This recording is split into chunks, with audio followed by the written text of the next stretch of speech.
Isaías. Este libro lleva por título el nombre de su autor, que es el profeta Isaías, como ocurre con otros libros de los profetas mayores. Los profetas mayores son Isaías, Lamentaciones, Jeremías, Ezequiel y Daniel. Así que de esos 5 libros de los profetas mayores, 4 de ellos tienen por título el nombre de su autor.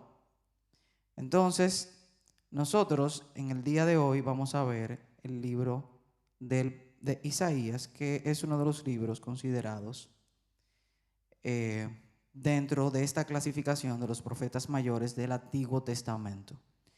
El libro de Isaías es el primero de estos cinco libros de profetas mayores que nosotros vemos en el Antiguo Testamento. Es un libro de gran importancia para la tradición judía.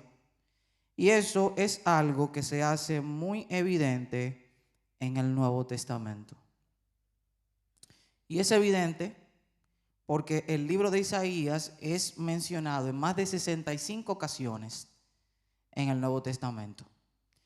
Y de manera directa, por su nombre, es mencionado en más de 20 ocasiones por el Nuevo Testamento. No hay un libro de profecía del Antiguo Testamento, y me atrevo a decir que probablemente no hay ningún libro del Antiguo Testamento que haya sido tan relevante para la tradición judía y que haya sido mencionado de manera tan recurrente por el Nuevo Testamento.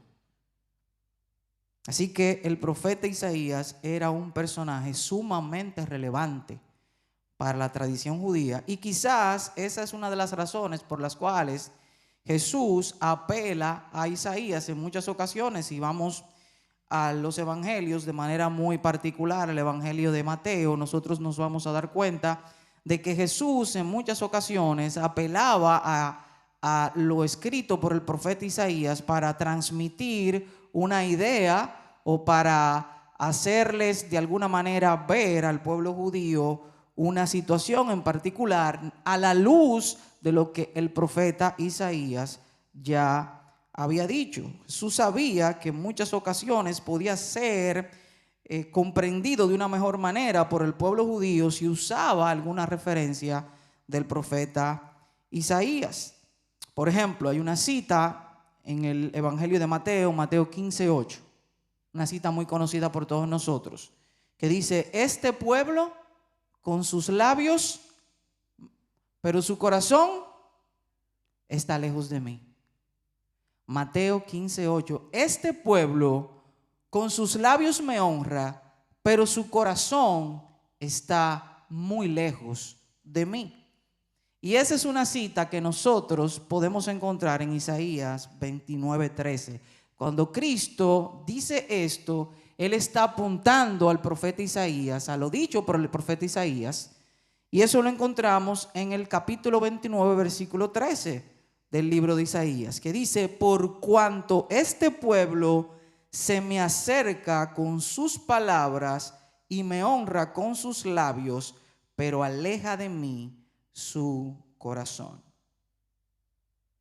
Esto no es una verdad que puedo decir que ha sido comprobada en las Escrituras, pero es una presunción. Y una presunción es una deducción lógica que uno puede hacer. Y partiendo de ahí podemos decir que probablemente el libro de Isaías era uno de los libros del Antiguo Testamento que con mayor frecuencia se leía en las sinagogas en el primer siglo, que es el tiempo en el que Jesús aparece en la historia. Y no es descabellado pensar que Isaías fuera uno de los libros más conocidos en razón de la profecía redentora y salvadora que Isaías le presenta al pueblo judío. ¿Cuál era esa profecía? La profecía que contaba acerca de la llegada de un Mesías libertador que habría de liberarlos. Y en ese momento habría de liberarlos del dominio ¿de quién? Estamos durmiendo hoy, ¿no? ¿De quién habría de liberarlo? del Imperio Romano. Del Imperio Romano. Entonces, sin duda alguna que es alentador escuchar constantemente una profecía acerca de alguien que va a venir a liberarnos del dominio del Imperio Romano. Se estima que el libro de Isaías fue escrito en algún momento de su ministerio y se ubica el tiempo del ministerio del profeta Isaías entre el año 740 y el año 700 antes de Cristo. Pero este autor del material que les comparto en esta mañana, él utiliza una analogía muy particular para, de alguna manera, entender mejor el libro de Isaías. Él dice que el libro de Isaías es algo así como saltar o entrar en un escenario de consejería matrimonial a mitad de camino. Algo así como que, por ejemplo, empezamos a ver una serie de Netflix o de cualquiera de las plataformas en las que nosotros vemos ese tipo de serie, y que sea una serie de 10 capítulos y usted entre directamente a ver el capítulo 5. Entonces, él plantea que el Antiguo Testamento, los profetas en el Antiguo Testamento y sobre todo estos profetas, Isaías, leerlos es complicado porque es como entrar justo en medio de un proceso que se está llevando a cabo, que en este caso él lo asemeja a una especie de consejería matrimonial. Y más adelante vamos a ver por qué.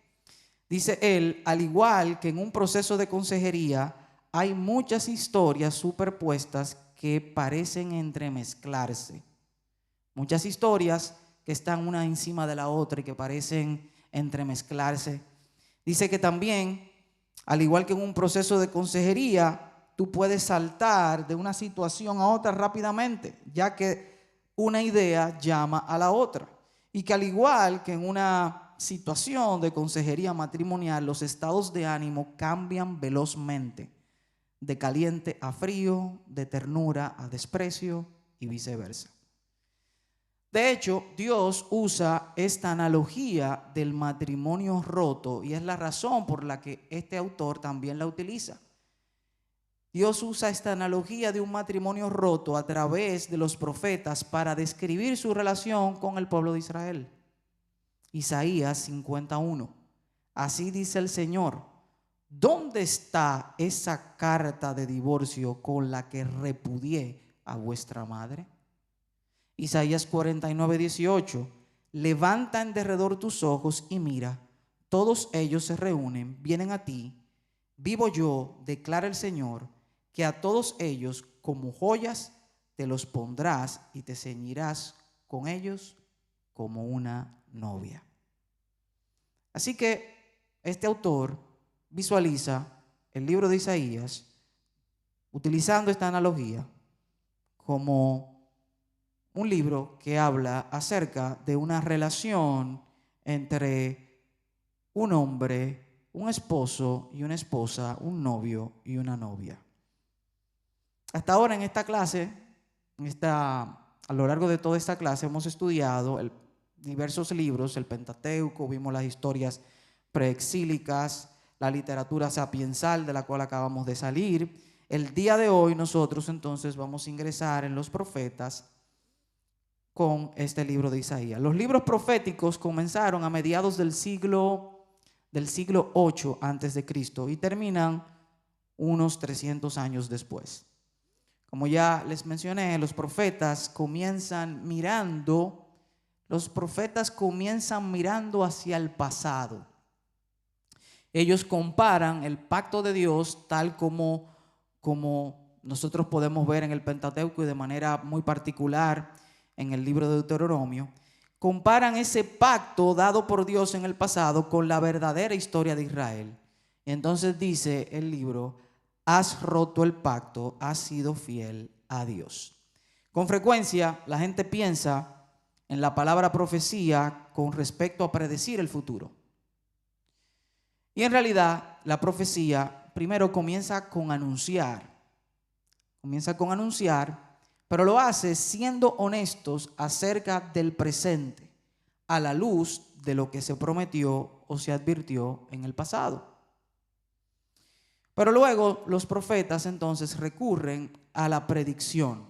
Ellos esperan y prometen, y en este caso el libro de Isaías así lo hace, básicamente dos cosas: salvación o juicio. En el libro de Isaías veremos que son las dos incluso. Ten en cuenta que incluso las promesas de juicio son llamamientos implícitos al arrepentimiento, lo que de hecho alejaría el juicio de Dios. O sea que muchas de estas promesas de juicio de alguna manera son un llamado que se hace al arrepentimiento al pueblo de Israel, que, como muy bien acabamos de decir, alejaría entonces el juicio de Dios. Por eso se considera que Isaías es un libro de esperanza y de juicio. Un libro en el que, al tiempo en el que mira hacia el pasado para darse cuenta de que Israel ha sido un pueblo que ha sido infiel a Dios al violar su pacto, también mira hacia el futuro para ver cómo Dios se mantendrá fiel a sus promesas. Una de las cosas que puede dificultar la lectura de Isaías es precisamente la complejidad de estas perspectivas temporales en cuanto a esas profecías del futuro. Porque cuando se hacen predicciones acerca del futuro, muchas de estas predicciones tienen cumplimientos en muchos tiempos o pueden tener múltiples cumplimientos. Como por ejemplo la promesa que hace Isaías en Isaías 7 de que la mujer virgen o soltera estaría encinta. Para el contexto, para el momento y quizás también en la interpretación actual, para algunos, eso parecería tener un cumplimiento a corto plazo. Un cumplimiento a corto plazo en función de la prometida virgen que tenía Isaías, que eventualmente daría luz, pero no como una virgen. Pero la realidad es que, como podemos ver, esa promesa tiene cumplimiento a partir de María, la madre de Jesús, que daría a luz un niño al cual pondría por nombre Emmanuel. Los profetas tienen una visión telescópica de la historia. Todo parece estar muy cerca, pero no lo está necesariamente. Por ejemplo, esa misma profecía dada acerca del nacimiento de Jesús, que se lee en este libro como si fuera algo cercano, habría de cumplirse mucho tiempo después. Esa profecía fue dada en los años 700 antes de Cristo, pero eso se viene a cumplir 700 años después. 700 años después. Es algo como quizás si Cristóbal Colón, al llegar en el 1492 a la Hispaniola, hubiese profetizado que esa tierra a la que él había llegado 500, 600 años después iba a ser una isla dividida por dos naciones, como lo es en el día de hoy. Así que los profetas tienen una mirada telescópica que aparentaría, que el cumplimiento de sus profecías aparentaría ser corto, pero no necesariamente, porque es un cumplimiento que se da largo en el tiempo. Un ejemplo me viene a la mente ahora es precisamente la profecía de la destrucción del templo de Jerusalén que estuvimos viendo recientemente con el pastor Alcántara a propósito de la serie de Marcos que estamos viendo en este momento. El pastor Alcántara hablaba acerca de la profecía que había hecho Cristo en ese momento, de que el templo de Jerusalén iba a ser destruido, y cuando Cristo hace esa profecía nos podemos ubicar en el año 30 o 33 después de Cristo, y esa profecía apenas se cumple 38 años después, a lo sumo 40 años después. Ahí hay una cercanía, cierta cercanía, porque 40 años tampoco es algo cercano. Entonces, en muchas ocasiones nosotros estamos aspirando a que las promesas que Dios nos ha hecho, Dios las cumpla al otro día. O sea, muchas veces estamos esperando que las promesas que Dios nos ha hecho, que están en su palabra, son promesas de cumplimiento inmediato, y no necesariamente es así. Pues eso ocurre con las profecías.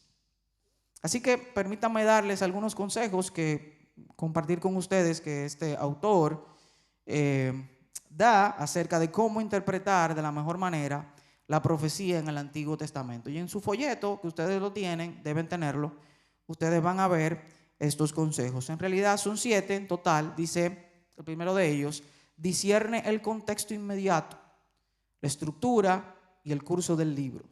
Discierne el tipo de oráculo empleado. Estamos hablando de juicio, estamos hablando de salvación o estamos hablando de otra cosa. Estudia el equilibrio entre lo histórico, anunciar, y lo predictivo, predicción. Determina qué tipo de lenguaje se está usando, un lenguaje poético, argumentación, narrativa. Coloca estos textos en su lugar general en la historia redentora. Toma el texto y colócalo en el lugar que le corresponde en la historia de la redención. Y dice el autor: cuidado con hacer asociaciones incorrectas entre Israel y tu nación o la iglesia. Ten cuidado con ciertos temas recurrentes y amplios, especialmente aquellos que se encuentran vinculados a las relaciones que hay entre el Nuevo y el Antiguo Testamento. Y considera cómo los autores del Nuevo Testamento emplean su pasaje, o al menos su libro. Así que podemos ver algunos de estos principios y de alguna manera, antes de iniciar, bueno, ya hemos iniciado, pero antes de entrar un poquito más en la estructura del libro, quisiera ver si alguno de ustedes pueda compartir brevemente si tiene alguna sección favorita de este libro, si le gusta algo de este libro, qué le gusta, si tiene un artículo favorito.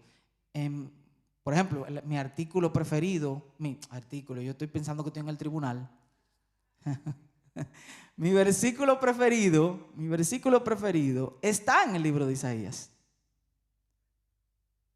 ¿Quién me puede decir algo del libro de Isaías que le guste, alguna profecía, en fin?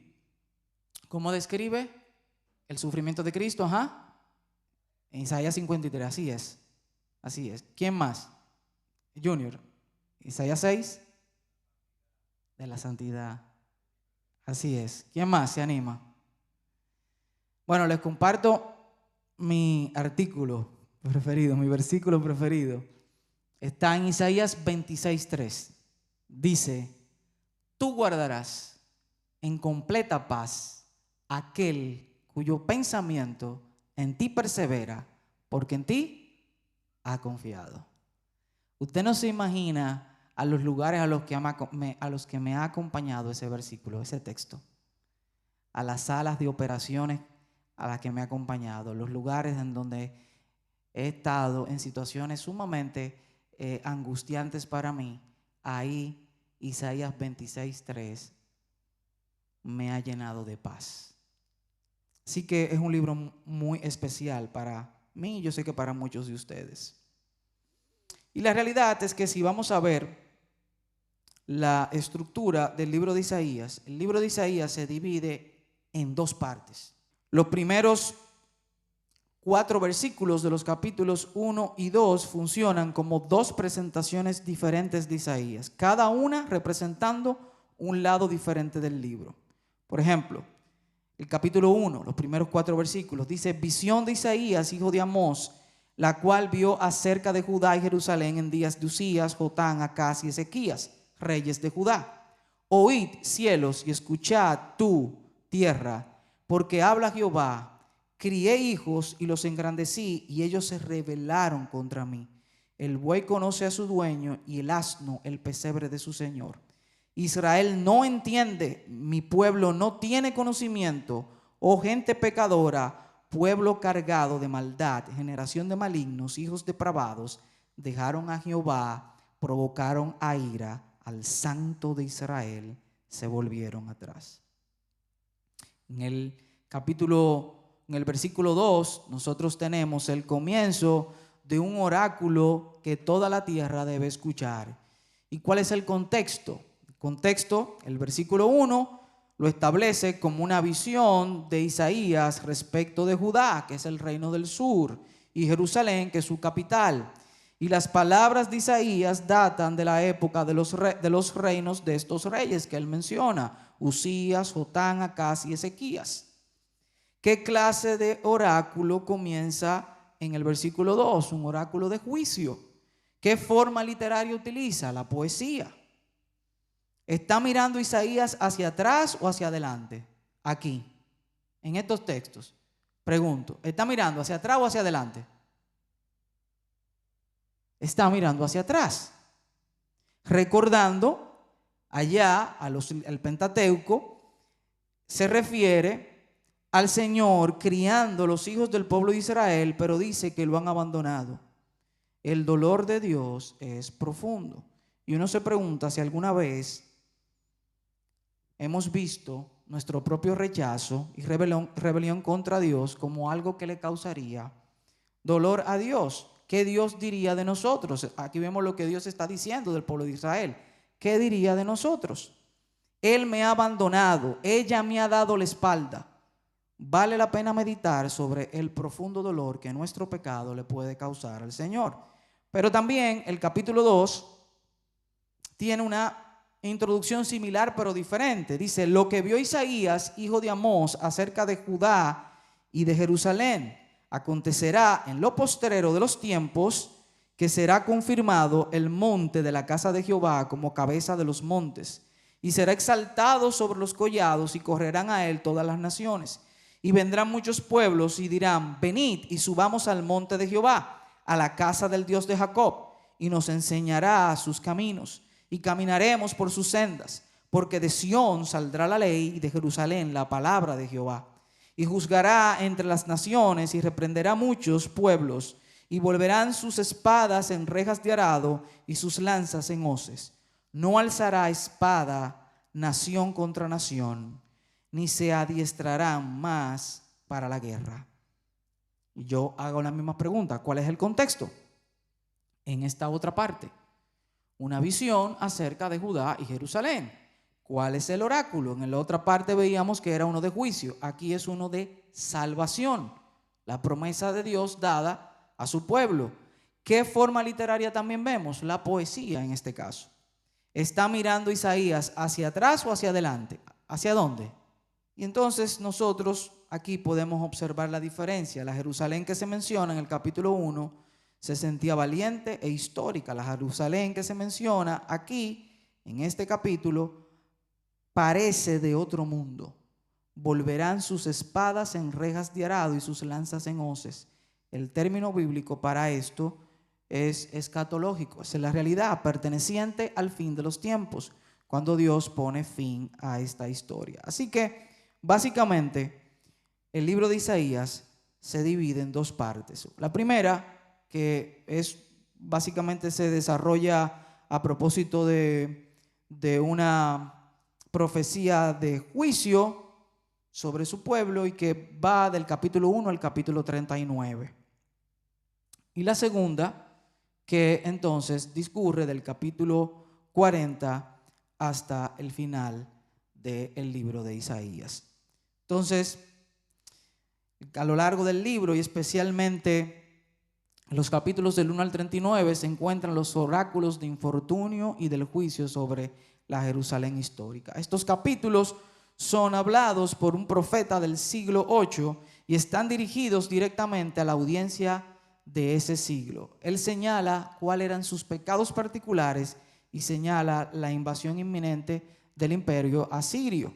Los capítulos del 1 al 39 no le suenan como los primeros 4 versículos del capítulo 1. Comenzando en el capítulo 40, continuando hasta el final de Isaías, algo cambia. Isaías no se dirige a la presente e histórica Jerusalén, se dirige a una versión futura de ella, y ahí eso nos debe sonar un poco a los primeros 4 versículos del capítulo 2. A primera vista él se está dirigiendo a Jerusalén, que dentro de un siglo estaría en el exilio en Babilonia. Pero no olvidemos lo que dijimos acerca de las múltiples perspectivas temporales de estos libros. En realidad, Isaías parece describir una Jerusalén escatológica. El lenguaje que usa en estos capítulos, principalmente los últimos 10, es demasiado dramático y grandioso como para referirse simplemente a un pequeño grupo de israelitas que regresarían del exilio en los siglos 5 y 6 antes de Cristo. se habla de la revelación de la gloria de Dios y de la creación de Dios en los cielos y la tierra nueva y cielo nuevo. Se visualiza la vida en un plano completamente diferente. Esta Jerusalén escatológica de esta segunda parte del libro de Isaías, además, se compone de un remanente del original, pero no parece estar vinculada a los judíos étnicos, o sea, no parece estar vinculada al judío por su condición étnica, sino a aquellos que están unidos a Dios, sean judíos o no. Aunque hay oráculos de salvación en la primera mitad del libro, también abundan en la segunda mitad. Y esa es la división más grande que nosotros podemos ver en el libro de Isaías. Los primeros 39 capítulos en términos generales se centran en la Jerusalén histórica, en sus reyes fracasados y en un pueblo constantemente vencido y dominado por pueblos extranjeros. Mientras que la segunda mitad del libro de Isaías, comprendido entre los capítulos del 40 al 66, en términos generales se centran en una Jerusalén escatológica y en otro personaje que a primera vista no parece un rey, pero que de hecho lo es. En el reverso del folleto ustedes pueden ver un bosquejo completo del libro de Isaías.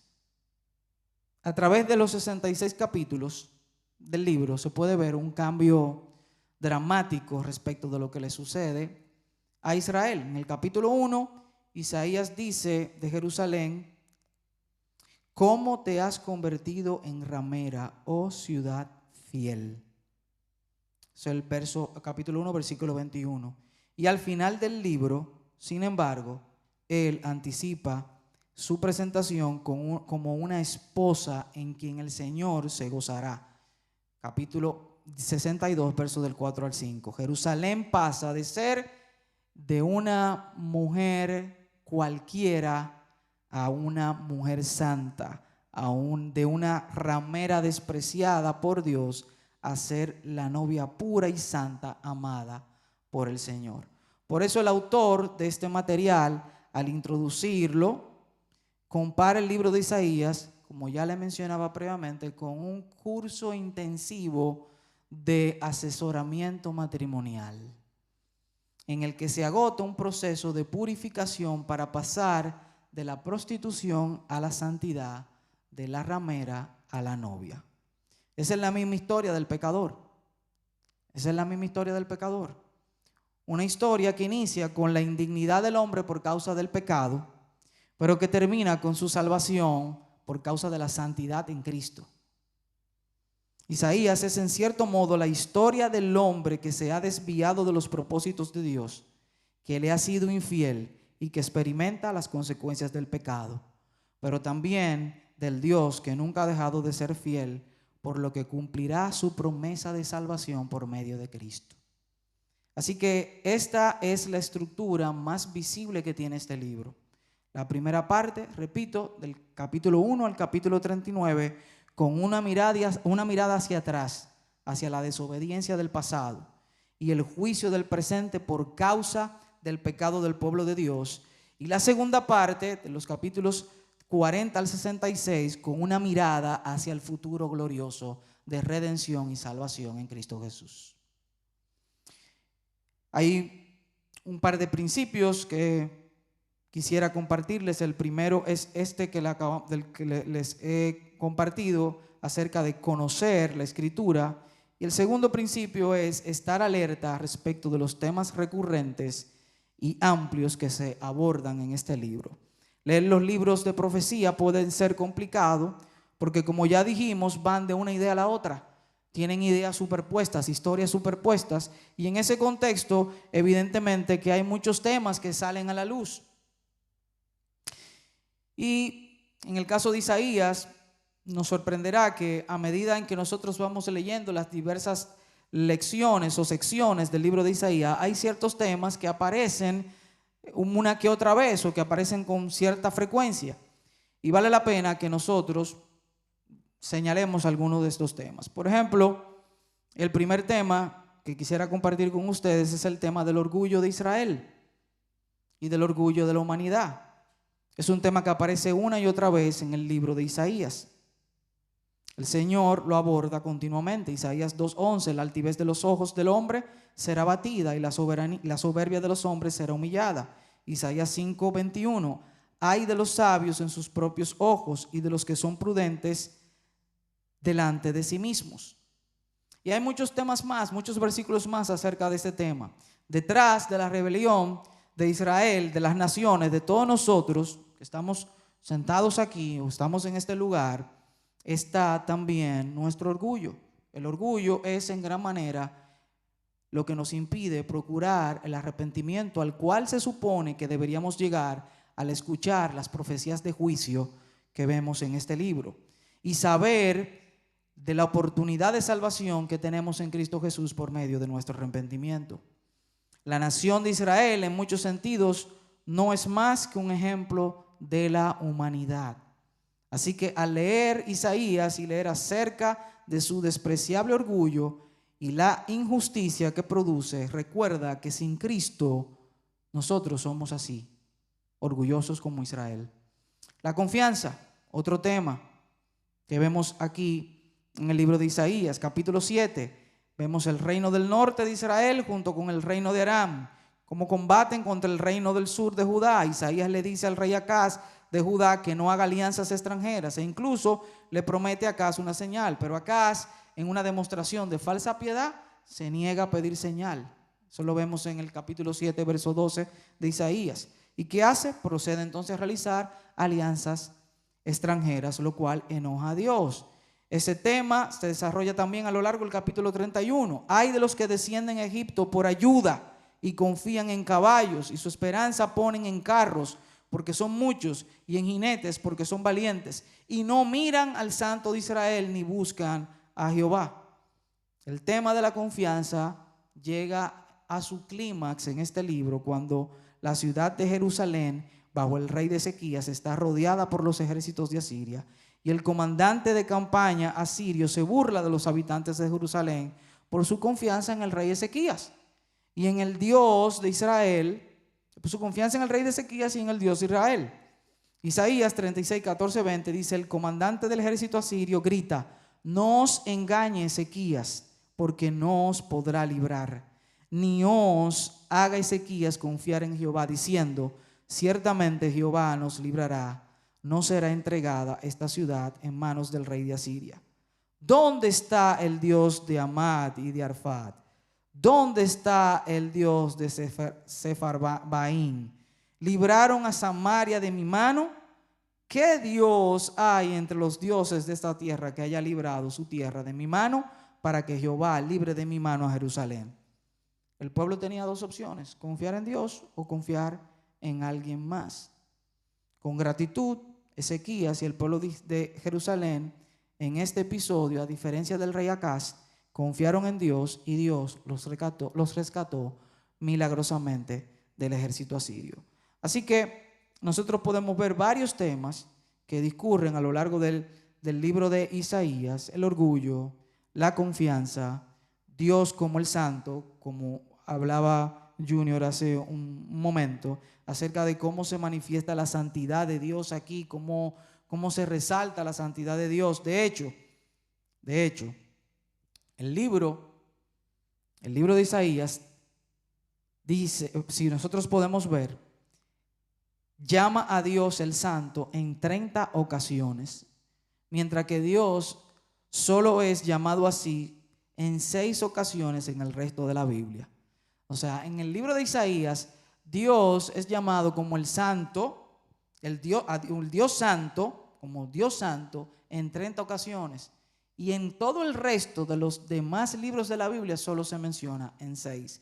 Entonces vemos cómo hay un énfasis de Isaías respecto de la santidad de Dios. Y otros temas más, como por ejemplo Dios como el único incomparable gobernante de la creación y la historia, Dios como el único redentor, el remanente, en fin, el siervo. Eso lo vemos claramente en los capítulos 42, 49, 50, 52 y el capítulo 53, como muy bien decía Nayeli hace un instante.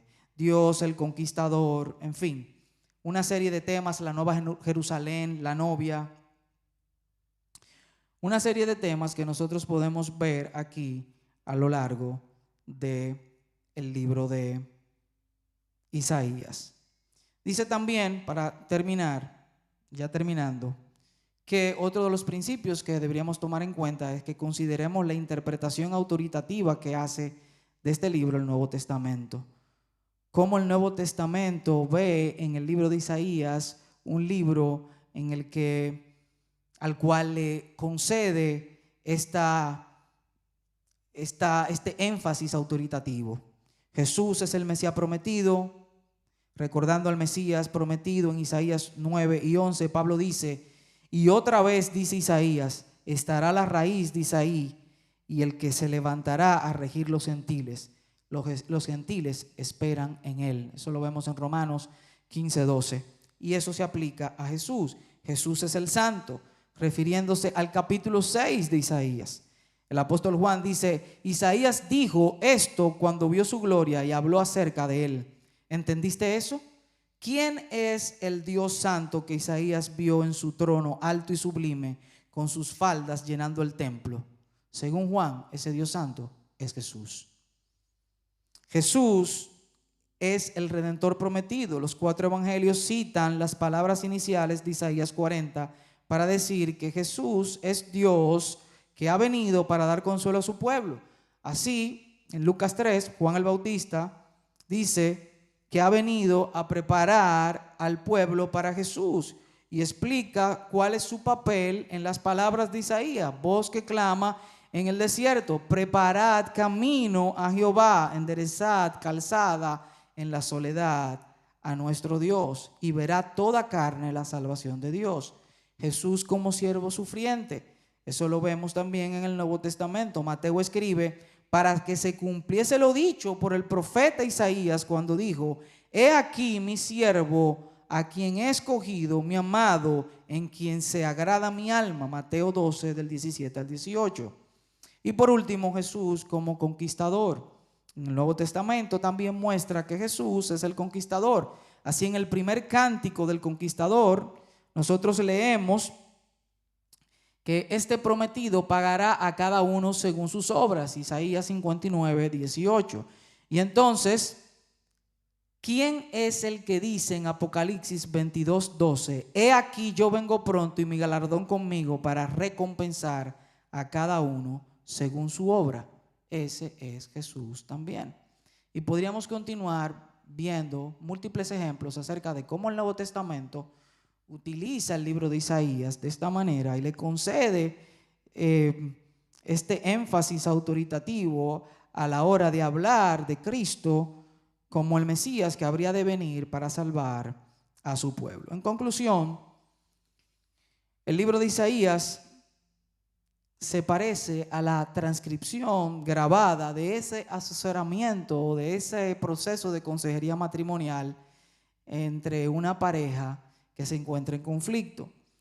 Pero esta es la realidad. A diferencia de la mayoría de los matrimonios humanos, donde hay faltas en ambos lados, Cristo es el esposo perfecto. Yo puedo tener una discrepancia con mi esposa y probablemente en la mayoría de las ocasiones yo soy el que tiene la culpa, pero en este caso estamos hablando de un esposo perfecto,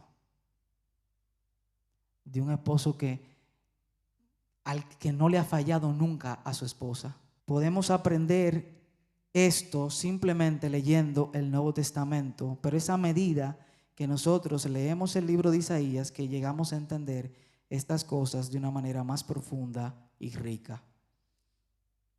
Hemos dicho que queremos la interpretación del Nuevo Testamento que está en Isaías, pero la realidad es que lo mismo aplica en sentido contrario. Para entender el Nuevo Testamento y comprender quién es Jesús, nosotros debemos leer el Antiguo Testamento y específicamente las profecías del libro de Isaías. ¿Qué significa que Jesús es santo? ¿Que es un redentor y un conquistador? ¿Qué es el pecado? ¿Quién es Dios? ¿Cómo es Él? ¿Realmente tiene el control? Isaías nos da una preinterpretación, si así podría decirse, acerca de todas estas cosas. Isaías da sentido a las palabras usadas por el Nuevo Testamento. Queremos entender y conocer y amar más a Dios, pues entonces a Jesús. Entonces debemos leer y estudiar con mayor dedicación la palabra de Dios. Y en el día de hoy yo te aconsejo que leamos con mayor dedicación y entusiasmo el libro de Isaías para comprender todas estas cosas.